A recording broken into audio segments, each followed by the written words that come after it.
Praise the Lord. இன்றைய பலப்படுத்தும் வார்த்தை நீதிமொழிகள் 3வது அதிகாரம் 26வது வசனம்.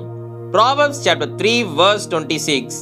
கர்த்தர் உன் நம்பிக்கையாய் இருந்து உன் கால் சிக்கிக் கொள்ளாதபடி காப்பார். The Lord will be your confidence. He will guard your feet from being snared. ஹல்லேலூயா. இன்னைக்கு நீங்க கர்த்தரையே நம்பி இருக்கிறீங்க. அநேக காரியங்கள் நீங்க செய்கின்ற பொழுதும் கர்த்தரையே நம்பி இருக்கிறீங்க, கர்த்தரையே சார்ந்து இருக்கிறீங்க. கர்த்தர் சொல்லுகிறார், உன் கால் சிக்கி கொள்ளாதபடி நான் உன்னை பாதுகாப்பேன் என்று வாக்கு பண்ணுகிறார்.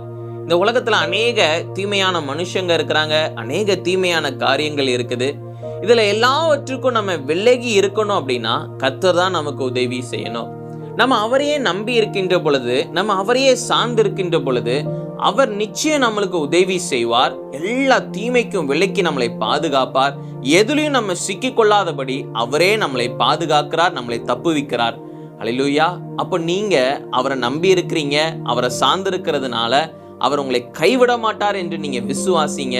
எல்லா தீமைக்கும் விலக்கி உங்களை பாதுகாப்பார். எந்த ஒரு பாவத்திலும் நீங்க சிக்கி கொள்ளாதபடி பாதுகாப்பார். எல்லா சத்துருக்களுடைய சதி திட்டங்களை கர்த்தர் நிர்மூலமாக்கி போடுவார். நிச்சயம் உங்களை சந்தோஷமாக வாழ வைப்பார். நாம் எல்லாரும் கண்களை மூடி ஜெபிக்கலாம். எங்களை நேசிக்கிற நல்ல தகப்பனே, ஆண்டவரே இயேசுப்பா, நீங்க தகப்பனே இயேசுப்பா பிள்ளைங்களுக்கு உதவி செய்றீங்க, பிள்ளைங்களை பாதுகாக்கிறீங்க. ஆண்டவரே இயேசுப்பா உங்களையே நம்பி இருக்கிறாங்க, உங்களையே சார்ந்து இருக்கிறாங்க. நீங்க தகப்பனே இயேசுப்பா எல்லா தேவைகளையும் சந்திங்க. எல்லா சூழ்நிலையிலிருந்து ஆண்டவரே இயேசுப்பா நீங்க பிள்ளைங்களை பாதுகாத்து கொள்ளுங்க. நீங்க தகப்பனே இயேசுப்பா மகிமைப்படுங்க. இயேசுவின் மூலம் ஜெபிக்கிறோம் பிதாவே. ஆமேன், ஆமேன், ஆமேன். எந்த சூழ்நிலையாக இருந்தாலும், எப்பேற்பட்ட பயத்தோட நீங்க இருந்தாலும் கூட கர்த்தரை நம்பி இருங்க. கர்த்தர்கிட்ட நீங்க உண்மையாக இருங்க.